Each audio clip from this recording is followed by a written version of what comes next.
ចង់បាននាងអើយប្រពន្ធមួយចង់មកប្រពន្ធមួយគិតព្រួយឲ្យយ៉ាងខ្លាំងចង់បាននាងអើយប្រពន្ធមួយចង់មកប្រពន្ធមួយគិតព្រួយឲ្យយ៉ាងខ្លាំងបើសិនឲ្យយកប្រពន្ធរាំងបើសិនឲ្យយកប្រពន្ធមករាំងនេះធំសចាំងក៏មិនយកដែ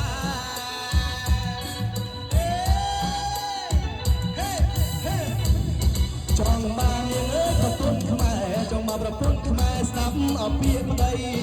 ចង់បាននាងអើយប្រពន្ធខ្មែរចង់មកប្រពន្ធខ្មែរស្ដាប់អំពីប្តីគោរពនាងអើយប្រពៃណីគោរពនាងអើយប្រពៃណីដែលចាតាំងពីបុរាណតាំងពីបុរាណណាចង់បាននាងអើយប្រពន្ធខ្មែរចង់មកប្រពន្ធខ្មែរស្ដាប់អំពីប្តីគោរពនាងអើយប្រពៃណី